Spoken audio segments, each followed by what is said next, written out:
Hello everyone, so welcome back to the channel. और बच्चा लोग, आज है हमारे ऑनलाइन चीता बैच का बिजनेस स्टडीज का फर्स्ट डे, यानी कि आज है हमारी फर्स्ट क्लास। और ये वही दिन है जिसका हम इंतज़ार कर रहे थे कि कब हमारा ऑनलाइन बैच स्टार्ट होगा बिजनेस स्टडीज़ का। तो बच्चों, आज से आपका वो ऑनलाइन बैच स्टार्ट हो चुका है।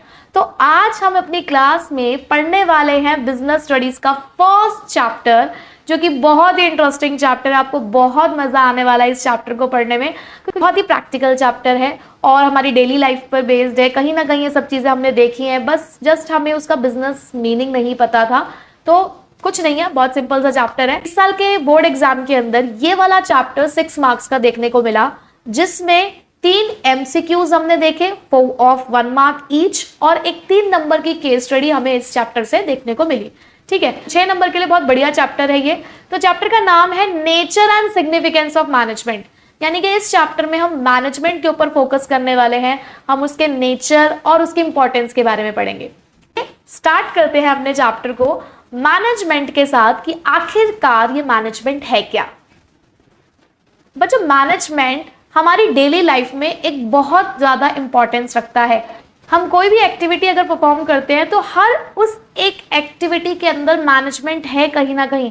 अगर आपने अपने घर में एक बर्थडे पार्टी ऑर्गेनाइज करी है तो उसमें भी मैनेजमेंट है। अगर आपने अपने घर में कोई भी फंक्शन ऑर्गेनाइज करा है तो उसमें भी एक मैनेजमेंट है। आप अपने डेली लाइफ में अलग अलग ऑर्गेनाइजेशंस के अंदर जाते हैं, आप स्कूल में जाते हैं, वहाँ पे भी एक मैनेजमेंट है। आप अगर कभी हॉस्पिटल जा रहे हो तो वहाँ पर भी एक मैनेजमेंट है। आप अगर अपने मोहल्ले के किसी डिपार्टमेंटल स्टोर में भी जा रहे हैं तो वहाँ पर भी मैनेजमेंट है। तो मैनेजमेंट हर एक एक्टिविटी में इन्वॉल्व है। तो आखिर ये मैनेजमेंट क्या है, हम किस चीज़ को यहाँ पर मैनेजमेंट कह रहे हैं। देखो बच्चों, मैनेजमेंट के अंदर आपको 3 चीज़ें देखने को मिलेंगी। वो क्या? मैनेजमेंट में है manage plus man plus T. ठीक है, तो जहां पर मैनेजमेंट इन 3 चीजों से मिलकर बना है, manage plus man plus T, यानी कि हम मैनेजमेंट में कुछ काम कर रहे हैं, कुछ चीजों को देख रहे हैं कि क्या करना है, कैसे करना है, क्या कर रहे हैं, चीजों को संभाल रहे हैं। मैनेज को जब भी हम वर्ड यूज करते हैं, मैनेज इंग्लिश वर्ड है, हम इंग्लिश वर्ड या मैनेज यूज करते हैं, किस चीज के लिए यूज करते हैं कि जब हम चीजों को संभाल रहे हैं, दैट मीन्स हम यहाँ पर मैनेज कर रहे हैं। क्या मैनेज कर रहे हैं? द मैन प्लस टी, यहाँ पर टी है थिंग्स। थिंग्स मतलब सामान, चीजें। तो आप जब मैनेजमेंट की बात करते हो तो मैनेजमेंट का मतलब क्या है कि यहाँ पर हम मैनेज कर रहे हैं क्या? Man is related to the human resources of our organization, कि हमारे ऑर्गेनाइजेशन में जो हमारे काम करने वाले लोग हैं हम उन्हें संभाल रहे हैं। टी, चीजों को संभाल रहे हैं। चीजों से मतलब क्या है? The physical resource, machines, the materials, हम उसको मैनेज कर रहे हैं। सो मैनेजमेंट क्या है? मैनेजमेंट एक ऐसी चीज है जहां पर इन दोनों चीजों को मैनेज किया जा रहा है। अब थोड़ा सा इसका एक ब्रॉडर कॉन्सेप्ट देखते हैं। हम मैनेजमेंट करते क्यों हैं, क्यों कर रहे हैं हम मैनेजमेंट? क्योंकि कहीं ना कहीं हमारा कोई एक पर्पज है जिसकी वजह से हम मैनेजमेंट कर रहे हैं। जैसे अगर मैंने एक स्कूल खोला है तो मेरा क्या पर्पज है? मेरा पर्पज है कि मुझे स्कूल में एजुकेशनल सर्विस देनी है। अगर मैंने एक हॉस्पिटल बनाया है तो उस हॉस्पिटल के पीछे मेरा क्या पर्पज है?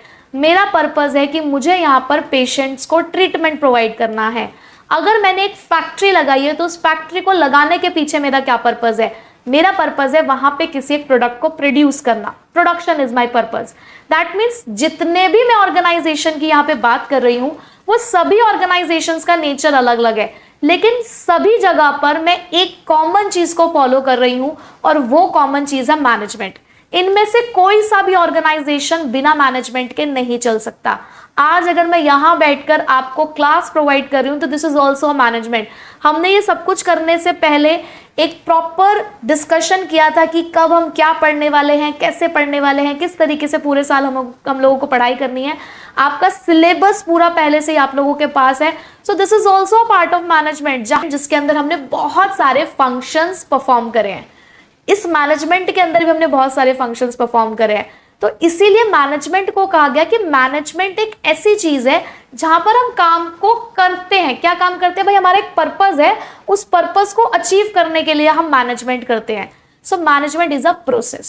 अब मैनेजमेंट प्रोसेस क्यों है, ये प्रोसेस क्या होता है? मैनेजमेंट के बारे में लिखा हुआ है that management is the process of getting things done with the aim of achieving the goals. Management एक प्रोसेस है। अब प्रोसेस क्यों है ये देखो, जब हम कोई भी एक सिंगल एक्टिविटी करते हैं तो सिंगल एक्टिविटी को बोला जाता है द फंक्शन। वो सिंगल एक्टिविटी एक फंक्शन है, ठीक है। लेकिन जब हम सीरीज ऑफ फंक्शंस को परफॉर्म करते हैं तो उनसे बोला जाता है एक प्रोसेस। जैसे कि अगर मुझे कपड़े धोने हैं, ठीक है, सपोज करो मैंने धुले हुए कपड़े पहने, कपड़ा पहनना इज एन एक्टिविटी, बट एक गंदे कपड़े को धोना एक प्रोसेस है। क्यों? क्योंकि वहां पर आप क्या करोगे, अगर आप मशीन से कपड़े धोने जा रहे हो तो आप पहले अपने मशीन को सेटअप करोगे, उसमें पानी डालोगे, सर्फ डालोगे, कपड़े आप उसके अंदर डालेंगे, एक प्रोसेसिंग होगी, तब जाके आपको एक आउटपुट मिलेगा, ठीक है। आप अगर चाय बनाते हो तो चाय को छानना एक सिंगल फंक्शन है, लेकिन उस चाय को बनाना एक प्रोसेस है, क्योंकि उसके अंदर सीरीज ऑफ फंक्शंस आपने परफॉर्म करे होंगे। तो कोई भी प्रोसेस जो होती है वो किसी एक फंक्शन को मिलकर नहीं बनती, उसमें बहुत सारे फंक्शंस परफॉर्म किए जाते हैं। सो प्रोसेस क्या होता है, किसी भी काम को करने के लिए जो सीरीज ऑफ फंक्शंस, जो प्राइमरी फंक्शंस हम लोग परफॉर्म कर रहे हैं उसे हम प्रोसेस कहते हैं। तो मैनेजमेंट के अंदर कोई एक एक्टिविटी नहीं है, इसका मतलब मैनेजमेंट के अंदर बहुत सारे फंक्शंस हैं जो हम परफॉर्म करते हैं। और वो सारे फंक्शंस हम क्यों परफॉर्म कर रहे हैं? क्योंकि हमें अपने एम को अचीव करना है। जब हमने कोई ऑर्गेनाइजेशन बनाया तो उसके पीछे हमने एक ऑब्जेक्टिव रखा, उस ऑब्जेक्टिव को पूरा करने के लिए हमने मैनेजमेंट को परफॉर्म करना है, ठीक है। चलिए अब आगे की तरफ चलते हैं। सो अब ये गोल्स हमें अचीव करने कैसे हैं? Effectively and efficiently. अब अगेन ये टेक्निकल दो वर्ड्स आए हमारे सामने, इफेक्टिवली और एफिशिएंटली। अभी होते क्या? चलिए, मैंने आपसे कहा कि बच्चा लोग इस बार आप लोगों का क्लास 12th में टारगेट है कि आपको 95% मार्क्स अचीव करने हैं। आपने कहा ठीक है मैम बिल्कुल आ जाएंगे। मैंने कहा कब तक अचीव कर लोगे इसको? आपने कहा मैम देखो 1 साल का तो ये हो नहीं सकता, देखो 1 साल में हम 95% मार्क्स ले आए, दो कम से कम 2 साल दे दो, 2 नहीं 3 साल दे दो, 3 साल में आपको हम 95% मार्क्स लाकर दे देंगे, 100% ला के दे देंगे, कोई दिक्कत नहीं है। मैंने कहा बच्चे लेकिन लाना तो 1 ही साल में है। आपने कहा नहीं मैडम ये काम होगा तो सही लेकिन 3 साल में होगा। दैट मीन्स यहाँ ना आप इफेक्टिव नहीं हो। आप काम कर तो रहे हो, आप में परसेंटेज लाकर दे रहे हो, लेकिन टाइम पर तो नहीं लाके दे रहे ना। मुझे तो 24-25 के सेशन में ही आपके 95% मार्क्स चाहिए, बट आप कह रहे हो नहीं अभी 26-27 तक वेट करो, 2 बोर्ड वाला ऑप्शन मिलेगा तब हम बढ़िया मार्क्स लेकर आएंगे। फायदा क्या है? कोई फायदा नहीं। उस टास्क को अचीव करने का फायदा ही नहीं है जो आपने टाइम पे नहीं किया। तो यहाँ पर गोल्स को अचीव करना है, ऑन टाइम अचीव करना है, कंप्लीट करना है task on time, with in the stipulate time period हमको काम करना है, यानी कि राइट टाइम पे राइट टास्क परफॉर्म करना इज बीइंग इफेक्टिव। तो हमें अपने गोल्स को कैसे अचीव करना है? Effectively. Now what is the meaning of efficiently? आपने क्या करा, आपने इसी साल 95% मार्क्स लेकर आने का टारगेट रखा था, उसको आपने अचीव कर लिया, लेकिन उस 95% मार्क्स को अचीव करने के लिए आपने महंगे महंगे कोचिंग सेंटर्स पे गए, वहां पे भारी भरकम आपने फीस पे करी, आपने लगा दी उसमें 1-1.5 लाख रुपए, या जहां आपका सेंटर पड़ा था वहां पे आपने कुछ अपनी बातचीत करके आपने कर लिया अपना जुगाड़। तो आप 95% मार्क्स लेकर तो आ गए, लेकिन जहां आपके सिर्फ 20 से 25 हज़ार रुपए लगने थे आपने वही काम 1-2 लाख रुपए में किया। अब टास्क तो हो गया टाइम पे पूरा, बट कॉस्ट बहुत हाई आई। और भाई हम बिजनेस का फंडा है, कॉस्ट हाई आएगी प्रॉफिट कम आएगा। हमको तो मिनिमम कॉस्ट पे मैक्सिमम आउटपुट चाहिए। काम करना भी है बट मिनिमम कॉस्ट के साथ काम करना है हमें यहाँ पर। तो दैट मीन्स कि जब आप अपने टास्क को अचीव करते हो with minimum cost, so that is known as being efficient. तो हमें अपने गोल्स को अचीव करना है इफेक्टिवली भी और एफिशिएंटली भी, यानी कि हमें कम से कम कॉस्ट में राइट टाइम में अपने टास्क को कंप्लीट कर लेना है। तो दिस इज मैनेजमेंट, ये होता है मैनेजमेंट। आप अपने घर में जब एक फंक्शन ऑर्गेनाइज करो तो उसकी एक डेट मेंशन करी ना आपने कि यार इस दिन पे, सपोज करो मैंने कहा कि 10 अप्रैल को आपके यहाँ पे कोई फंक्शन है, आपने एक अनाउंसमेंट कर दी, आपने पर्चे छपवा दिए, उसके कार्ड छपवा दिए, बट आप अगर 10 तारीख तक वो अरेंजमेंट नहीं कर पाए, अपना काम पूरा नहीं कर पाए, इसका मतलब इफेक्टिव नहीं हो। या आपने काम करा, डबल वर्कर्स रखती है कि ताकि काम सेम टाइम पे हो जाए, ताकि काम आपका राइट टाइम पे हो जाए, लेकिन कॉस्ट आपने बढ़ा दी, तो इसका मतलब वहां पे एफिशिएंट नहीं थे। तो मैनेजमेंट इसी चीज की प्रोसेस है जहां पर हम काम कर रहे हैं। क्यों कर रहे हैं? क्योंकि यार हमें अपना गोल अचीव करना है। कैसे करना है? इफेक्टिवनेस के साथ करना है, एफिशिएंसी के साथ करना है। So this is management. तो अब आपको पता चला कि ये जो एक सिंपल सा वर्ड था मैनेजमेंट, ये हमारे बिजनेस स्टडीज में कितना बड़ा है। कोई छोटा मोटा वर्ड नहीं है मैनेजमेंट। मैनेजमेंट कोर्स करते हैं हम लोग इस चीज को समझने के लिए, ठीक है। होप अब आपको डेफिनेशन तो बहुत अच्छे से समझ में आ चुकी होगी, ठीक है। तो अब इसकी बहुत सारी अदर डेफिनेशंस भी हैं हमारे पास। तो जैसे कि एक और डेफिनेशन हमें देखने को मिल रही है यहाँ पे, that management is the process of designing and maintaining an environment in which the individual working together in group efficiently accomplish the selected aims। अब एक बात और मैं आपके साथ यहाँ पर करना चाहूंगी कि देखो, मैनेजमेंट एक ऐसी प्रोसेस है जिसे हम अकेले नहीं परफॉर्म कर सकते। मैनेजमेंट की प्रोसेस के अंदर हम लोगों के साथ मिलकर काम करते हैं। यहाँ पर हम खुद भी काम करते हैं, हम लोगों से काम करवाते भी हैं। अब आप खुद बताइए कि चलिए एक कंपनी का कोई सीईओ ही है, मैंने बिल्कुल हाई लेवल की यहाँ पर बात करी, किसी एक कंपनी का सीईओ है, क्या वो काम सिर्फ करवाता है, खुद कुछ नहीं करता ऑर्गेनाइजेशन में? हाँ, सबके काम का जो स्टेटस है वो अलग अलग है, वो उनके जॉब पोजीशन के अकॉर्डिंग होता है, बट काम तो सभी कर रहे हैं ना ऑर्गेनाइजेशन के अंदर। तो मैनेजमेंट एक ग्रुप एक्टिविटी है जहां पर हम सब लोग उस चीज के अंदर इन्वॉल्व होते हैं, ठीक है। सो मैनेजमेंट यहाँ पर उन्होंने बोला कि मैनेजमेंट एक ऐसी प्रोसेस है जहां पर हम डिजाइन कर रहे हैं, मेंटेन कर रहे हैं एक ऐसा इन्वायरमेंट लोगों के साथ जहां पर हम एक साथ ग्रुप में बैठ के काम करते हैं, ताकि हम कम कॉस्ट के साथ अपने टास्क को अकम्प्लिश कर सके, ठीक है। तो शब्द बदल गए हैं लेकिन मतलब बिल्कुल वही है सबका, ठीक है। आगे चलते हैं। अब मैंने आपको बहुत अच्छे से प्रोसेस समझा दिया कि प्रोसेस क्या होता है। तो प्रोसेस क्या है? The process refers to the series और the sequence of the steps. Management is a process because it performs the series of the functions to get the things done.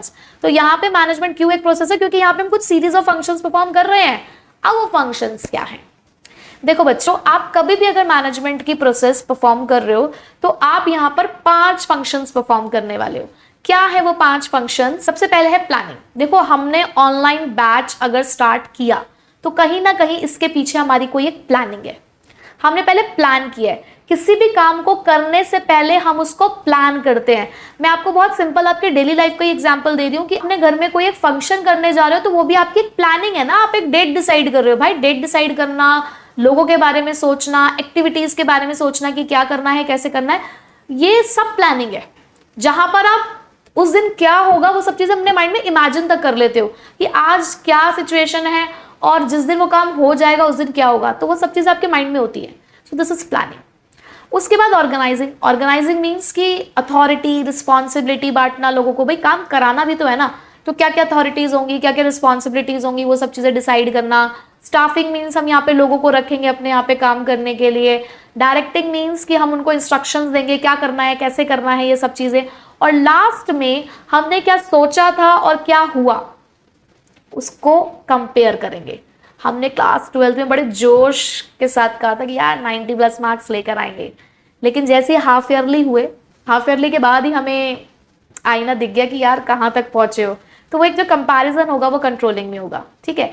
तो अभी हम बहुत डिटेल में भी इन 5 फंक्शंस को पढ़ने वाले हैं, क्योंकि एक पूरा चैप्टर है हमारे पास इन फंक्शंस के ऊपर बेस्ड। तो यहाँ जस्ट हम इतना ही समझते हैं कि ये वो 5 फंक्शन है जो मैनेजमेंट के प्रोसेस में फॉलो किए जाते हैं, ठीक है।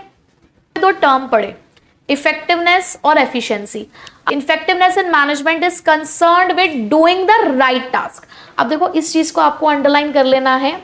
आप जहां भी कर रहे हो, स्क्रीनशॉट ले रहे हैं, जो भी कर रहे हैं, इसको आप ध्यान रखिए। यहाँ मेन चीज क्या है? Doing the right task, completing the activities and achieving the goals, ठीक है। Doing the right task, completing activities and achieving goals. और वही चीज अगर मैं यहाँ पर बात करूं एफिशिएंसी के अंदर, तो एफिशिएंसी के अंदर भी देखो क्या है? Efficiency refers to completing the task. दोनों में एक चीज कॉमन है कि दोनों में आपको टास्क कंप्लीट करना है। वहां पर टाइम पे करना है, यहाँ पर विद मिनिमम कॉस्ट। यहाँ पे वही चीज आपको कैसे करनी है? With minimum cost and optimum utilization of resources, ठीक है। उसके बाद बीइंग इफेक्टिव और doing work effectively basically means finishing the given task. यानी कि हमारा इफेक्टिवनेस में जो मेन फोकस होता है ना, वो टाइम पर होता है कि काम पूरा करना है, टाइम पीरियड में करना है, यानी कि गिवन टाइम पीरियड जो है हमारा, उसी में हमें अपने काम को पूरा करना है। लेकिन एफिशिएंसी में हमारा जो मेन फोकस होता है वो कॉस्ट पर होता है। यानी कि जब हम इफेक्टिवनेस की बात करते हैं तो हम टाइम के बारे में बात करते हैं, लेकिन जब हम एफिशिएंसी की बात करते हैं तब हम कॉस्ट के बारे में बात कर रहे होते हैं, ठीक है। Effectiveness is concerned with the end result, यानी कि जब हम इफेक्टिवनेस की बात करते हैं तो हम कहते हैं कि एंड रिजल्ट क्या है, यानी कि जब आपने उस काम को फिनिश कर दिया तो हमारे पास रिजल्ट क्या आया। लेकिन efficiency is concerned with the efficient use of resources, यानी कि यहां पर हम प्रॉफिट्स कमाना चाहते हैं विद द मिनिमम कॉस्ट, हमें कम कॉस्ट के साथ अपने टास्क को अचीव करना है और उससे हम प्रॉफिट मार्जिन बढ़ाना चाहते हैं, तो that is known as efficiency, right. तो इफेक्टिवनेस और एफिशिएंसी का कंसेप्ट क्लियर। आगे बढ़ते हैं अब फीचर्स के साथ। ये हमारे कुछ फीचर्स हैं मैनेजमेंट के, जिसमें पहला है गोल ओरिएंटेड, दूसरा है pervasive, third one is multi dimensional, continuous process, group activity, dynamic function and intangible, ठीक है। सो वन बाय वन देखते हैं कि अब ये फीचर्स क्या है। पहला फीचर है management is goal oriented process. अब गोल ओरिएंटेड का मतलब क्या है? देखो, goals are the basic reason for the existence of a management, यानी कि अगर हमारा कोई गोल नहीं है तो कोई मैनेजमेंट भी नहीं है। मैंने एक जगह लेकर रख दी है, मैंने एक जगह ली कि मुझे यहाँ पे कुछ करना है, तो मतलब कुछ करना है इसका मतलब कुछ है ना मेरे माइंड में कुछ एक पर्पस है, कोई एक गोल है, कोई ऑब्जेक्टिव है कि मेरे को अगर यहाँ पर मैंने एक जगह लेकर रखी, मैंने एक फैक्ट्री लगाई, तो दैट मीन्स कहीं ना कहीं उसके पीछे मेरा कोई एक गोल होगा। और जब मेरा गोल होगा कि यार मुझे यहाँ पर एक स्कूल खोलना है, तो स्कूल खोलने के लिए जो जो एक्टिविटीज मुझे परफॉर्म करनी होगी वो मैं करना शुरू करूंगी। वही मेरे माइंड में प्लानिंग आएगी, फिर मैं उसके लिए ऑर्गेनाइज करूंगी, स्टाफिंग होगी, डायरेक्टिंग होगी, कंट्रोलिंग होगी, दैट मीन्स वही सारे फंक्शंस मैं परफॉर्म करूंगी। तो आ गया ना मैनेजमेंट अपने आप में। मैनेजमेंट एक गोल ओरिएंटेड प्रोसेस है, मतलब बिना गोल के कोई भी मैनेजमेंट नहीं है। अगर गोल है तो मैनेजमेंट, अगर कोई आपका गोल ही नहीं है तो किस चीज को आप मैनेज कर रहे हो, किस चीज को अचीव करने की आप कोशिश कर रहे हो मैनेजमेंट के थ्रू, ठीक है।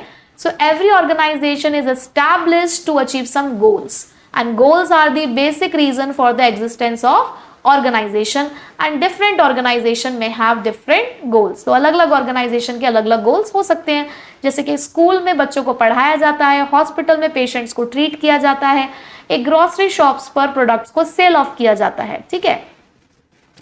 Management units combines the efforts of different individuals in the organization for achieving these goals। और मैनेजमेंट का क्या काम है? मैनेजमेंट का काम ही यही है कि ये जो अलग अलग इंडिविजुअल्स हमारे ऑर्गेनाइजेशन में काम कर रहे हैं, इन सभी को एक साथ लेकर आना है ताकि वो जो हमने गोल सेट किया है उस गोल को अचीव किया जा सके। जैसे कि किसी एक रिटेल स्टोर का गोल हो सकता है अपनी सेल्स को बढ़ाना, बट एक स्कूल का गोल क्या है? अपने यहाँ पर पढ़ने वाले जो बच्चे हैं, जो चिल्ड्रन हैं, उनको एजुकेशन देना, ठीक है। तो हर किसी का गोल अपना अलग अलग हो सकता है। Next, pervasive. परवेसिव का मतलब होता है applicable to everywhere, required by all और यूनिवर्सल। यूनिवर्सल मतलब जो हर जगह है। मैनेजमेंट हर जगह है, चाहे आपका ऑर्गेनाइजेशन किसी भी तरीके का हो, चाहे आप एक पब्लिक ऑर्गेनाइजेशन में हो, प्राइवेट ऑर्गेनाइजेशन में हो, आपका ऑर्गेनाइजेशन बड़ा है, छोटा है, प्रॉफिट मेकिंग है, नॉन प्रॉफिट मेकिंग है, किसी भी तरीके का आपका ऑर्गेनाइजेशन हो, आपको वहां पर मैनेजमेंट चाहिए, ठीक है।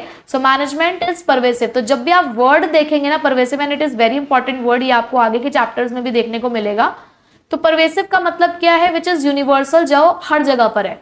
So management is pervasive at is required in all, हर तरीके के ऑर्गेनाइजेशन में आपको चाहिए। हमारे पास ना एक बहुत ही यहाँ पे उन्होंने अच्छा एग्जाम्पल दिया कि हमारे मैनेजर्स जो इंडिया के हैं, जापान के हैं, जर्मनी के हैं, किसी भी कंट्री से बिलोंग करते हैं, वो मैनेजमेंट के कॉमन प्रोसेस को फॉलो कर रहे हैं। हाँ, उसको करने का तरीका अलग हो सकता है, how they do it may be quite different, but whatever they are doing is the same, बिल्कुल सेम प्रोसेस को वो लोग फॉलो कर रहे हैं, ठीक है। So management is universal and it is required in all the departments and all the levels. The use of management is not restricted to the business firms only, और ये सब business firms के लिए नहीं है, चाहे वो profit making है या non profit making है, even एक hospital, school, club और house, सभी को एक ही तरीके से मैनेज किया जाता है, ठीक है। So process is common to all. The third one is management is multi-dimensional. Multi-dimensional means it has many faces. और यहाँ हमने इसके faces को 3 parts में divide किया। 3 चीजें mainly देख रहे हैं, क्या? Management of work, management of people and management of operation. या कोई भी ऑर्गेनाइजेशन अगर मैनेजमेंट परफॉर्म कर रहा है तो क्यों कर रहा है, क्योंकि कुछ काम है हमारे पास करने के लिए। वही मैनेजमेंट इज गोल ओरिएंटेड वाली बात हो गई कि हमारे पास कुछ गोल है जिसको अचीव करने के लिए हमें मैनेजमेंट को करना है। तो मैनेजमेंट ऑफ वर्क क्या कहता है कि कोई भी ऑर्गेनाइजेशन है वो किस लिए है, किसी काम को पूरा करने के लिए, किसी गोल को अचीव करने के लिए, ठीक है। उसके बाद अब वो गोल अचीव करेगा कौन, उसके लिए हमें किसको मैनेज करना है, द मैनेजमेंट ऑफ पीपल। हमारे यहाँ पे काम करने वाले लोगों को मैनेज करना है। याद आ रहा है मैंने मैनेजमेंट की अभी जस्ट आपको थोड़ी देर पहले बताया था कि मैनेजमेंट 3 चीजों के लिए है। Management, manage plus man plus T, यानी कि मैनेज करना है किसको, अपने यहाँ काम करने वाले लोगों को और चीजों को। देखो वही बात निकल कर आ रही है। तो किसी भी ऑर्गेनाइजेशन के अंदर ऐसा माना जाता है कि जो हमारे ह्यूमन रिसोर्स होते हैं ना, वो हमारे ग्रेटेस्ट एसेट होते हैं, हमारे बहुत बड़े एसेट है। और आज भी उस एसेट को मैनेज करना एक बहुत बड़ा टास्क माना जाता है। लोगों से काम कराना is still a very difficult task. तो यहाँ पे लोगों को मैनेज करने के उन्होंने हमें 2 तरीके बताए। पहला तरीका तो ये बताया, dealing with the employees as individual diverse needs and behaviour. भाई क्या करो, देखो एक काम करो, देखो 2 तरीके हैं लोगों से बात करने के। पहला तरीका तो ये है कि यार चलो आपको भी दिक्कत है, मुझे भी कुछ दिक्कत है, तो 1 to 1 एक दूसरे से बैठ के हम लोग बात कर लेते हैं। दूसरा तरीका क्या है कि हमने एक ग्रुप बना रखा है, हम ग्रुप में कॉमनली उस चीज को डिस्कस कर रहे हैं। यानी कि एक तो तरीका है इंडिविजुअल डील करने का लोगों के साथ, और दूसरा तरीका है ग्रुप में रहकर डील करने का, ठीक है। तो इस तरीके से हम लोगों को मैनेज कर सकते हैं, like dealing with the employees as individual with diverse needs. क्योंकि देखो किसी भी ऑर्गेनाइजेशन में काम करने वाले लोग ना अलग अलग होते हैं, सब अलग अलग है, सबकी नीड्स अलग है, सबका बिहेवियर अलग है। या dealing with the employees as a group of people, या तो उन्हें एक ग्रुप की तरह लेकर चलो। अब क्या होता है कि क्लास में बच्चा भी होता है, कई बार होता है कि एक बच्चा ना क्लास में हेजिटेट करता है अपनी प्रॉब्लम को बताने के लिए, तो हम उसको अलग से बुलाकर उसकी प्रॉब्लम को सॉल्व करते हैं, ठीक। और एक प्रॉब्लम है, कॉमन प्रॉब्लम है जो सभी बच्चों की है, तो हम सभी बच्चों के साथ मिलकर डिस्कस करते हैं। तो ये 2 तरीके हैं लोगों को अपने ऑर्गेनाइजेशन में मैनेज करने के, ठीक। तीसरा है द मैनेजमेंट ऑफ ऑपरेशन। हमने देख लिया में काम करना क्या है, हमने देख लिया कि लोगों को मैनेज कैसे करना है, अब उस काम को करेंगे कैसे। The management of operation means converting the input into the output with the help of technology, with the help of some production process. यानी कि अब हम यहाँ पर एक्शन में हैं कि यहाँ पर हर एक ऑर्गेनाइजेशन जो भी इनपुट है उसके पास, उसको आउटपुट में कन्वर्ट करेगा, ठीक है। सो यहाँ पर ऑपरेशन मीन्स यहाँ पर हमने काम शुरू कर दिया है, रॉ मटेरियल को फिनिश गुड्स में हमें यहाँ पर कन्वर्ट करना है। So this is management is multi dimensional, जिसके अंदर हमने 3 चीजों के बारे में पढ़ा, management of work, management of people and management of operation, ठीक है। चलिए आगे चलते हैं। Management is a continuous process. क्या मैनेजमेंट कभी रुक सकता है? जब तक आपका बिजनेस चल रहा है, जब तक आप उस एक पर्टिकुलर एक्टिविटी को परफॉर्म कर रहे हो, जब तक आप उस ऑर्गेनाइजेशन को रन कर रहे हो, उसके अंदर एक्टिविटीज परफॉर्म कर रहे हो, तब तक आपका मैनेजमेंट वहां प्रेजेंट है। यानी कि management is a never ending function, never ending, कभी खत्म नहीं होगा। आपने वो सारे फंक्शन साइमल्टेनियसली परफॉर्म करते रहने हैं। सपोज एक एक्टिविटी के लिए आपका मैनेजमेंट हुआ, फिर दूसरी एक्टिविटी स्टार्ट की तो दूसरी एक्टिविटी के लिए फिर से मैनेजमेंट स्टार्ट होगा। अभी आप जस्ट क्लास 11th कंप्लीट करके आए हो, तो क्लास 11th में आपने मैनेजमेंट किया। अब आप क्लास 12th में एंटर हुए हो, तो आपने क्लास 12th के लिए अपना मैनेजरियल वर्क स्टार्ट कर दिया है, ठीक है। तो मैनेजमेंट जरूरी नहीं है कि सिर्फ बड़ी बड़ी कंपनियों में फॉलो होता है, आप जो कर रहे हो वो भी एक मैनेजमेंट ही है जो खत्म नहीं होने वाला है, ठीक है।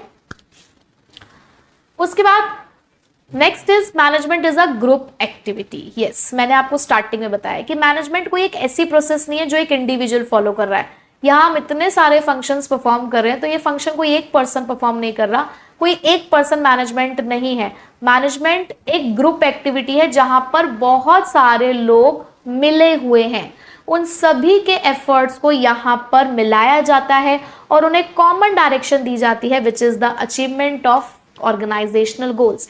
जैसे कि आज आप सभी लोग मुझसे यहाँ पर पढ़ रहे हैं, हम सभी के अपने अपने कुछ इंडिविजुअल गोल्स हो सकते हैं, बट हम सभी का एक कॉमन गोल भी है जिसकी तरफ मैं आप सबको ले जाने की कोशिश कर रही हूँ, which is scoring the good marks in class 12th। हम भी यहाँ पर ये चाहते हैं कि क्लास 12th को हम सक्सेसफुली अच्छे मार्क्स से क्लियर कर जाएं।